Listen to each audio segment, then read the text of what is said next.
పెద్ద పట్టం కట్టలేదు, కేవలం మార్జిన్ మ్యాజిక్ ఫిగర్ దగ్గరలోనే మాత్రం ఇచ్చారు.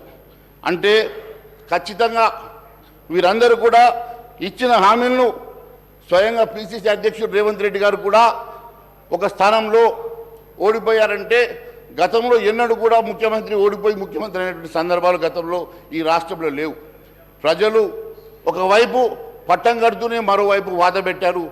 కాబట్టి గమనించాల్సిందిగా నేను కోరుతా ఉన్నాను. రేవంత్ రెడ్డి గారు నిజంగా అదృష్టవంతుడు. ఒక స్థానంలో ఓడిపోయినా కూడా ఈరోజు ముఖ్యమంత్రి అయ్యాడు కాబట్టి ఖచ్చితంగా వారు ఇచ్చినటువంటి హామీలు నెరవేరుస్తారన్న మాకు విశ్వాసం కొంతవరకు ఉన్నది. ఈరోజు పాలన అనుభవం ముఖ్యమంత్రి గారికి లేకపోయినా వారి మంత్రివర్యులు చాలామంది సీనియర్లు ఉన్నారు.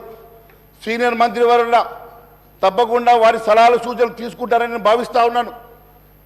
వారికి అనుభవం లేకపోయినా ఎంతోమంది సీనియర్ మంత్రులందరూ కూడా వారికి అండగా ఉంటారు కాబట్టి వారి సూచనలు సలహాలు తీసుకొని ముందుకెళ్తారని చెప్పి మేము భావిస్తూ ఉన్నాం. వారు ఐపీఎస్ ఆఫీసర్ కాదు, లేక వారి మంత్రులు కానిస్టేబుల్ హోంగార్డులు కాదు. మహేశ్వర రెడ్డి గారు వాళ్ళందరూ కూడా మీరు సబ్జెక్ట్ సార్ నేను మాట్లాడేది సార్ వారు చెప్పిన మాటలు సార్ నేను డివియేషన్ చేయడం లేదు. మీరు ముఖ్యమంత్రి గారి గురించి మీరు సబ్జెక్ట్ మాట్లాడండి. నేను సబ్జెక్టే మాట్లాడండి. మరి ఈరోజు ముఖ్యమంత్రి గారు అందరి సలహాలు సూచనలు తీసుకొని వారు ఈ రాష్ట్రాన్ని ముందుకు తీసుకెళ్తారని చెప్పి మేము భావిస్తూ ఉన్నాం. ఖచ్చితంగా గతంలో ఉన్నటువంటి దూకుడు తగ్గించుకొని వారి యొక్క సమయస్ఫూర్తితో ఈ రాష్ట్రాన్ని ముందుకు నడిపించి ఈ రాష్ట్రాన్ని కాపాడుతారని చెప్పి విశ్వాసాన్ని మేము వ్యక్తపరుస్తూ ఉన్నాం. కొత్త అప్పుల ద్వారా ఈ రాష్ట్రంలో పన్నుల భారాన్ని పెంచొద్దని పన్నులు పెంచకుండానే హామీలు నెరవేర్చాలని చెప్పేసి మేము కోరుతా ఉన్నాం.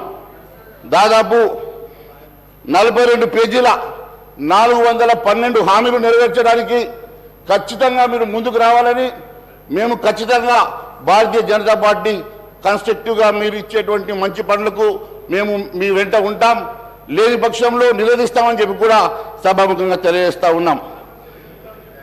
అధ్యక్ష, ఆర్థిక పరిస్థితి పైన శ్వేతపత్రాలు ఇవ్వాల్సిందిగా కోరుతా ఉన్నాం. ఇందులో కాంగ్రెస్ కొత్తగా ప్రవేశపెట్టినటువంటి స్కీమ్స్కి అవసరమైనటువంటి నిధులు ఎన్ని అవసరం ఉంటాయో అవి చెప్పాల్సిందిగా శ్వేతపత్రం ఇవ్వాల్సిందిగా కోరుతా ఉన్నాం.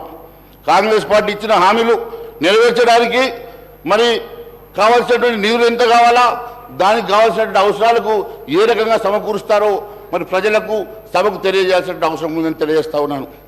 కాంగ్రెస్ హామీలు ఎంత మేరకు నిధులు అవసరం ఉందో, ఏ మార్గాల ద్వారా నిధులు తీసుకొస్తారో, ఏ రకంగా మరి అవన్నీ అంశాలు మేము బడ్జెట్ సమావేశంలో ఖచ్చితంగా మాట్లాడతాం.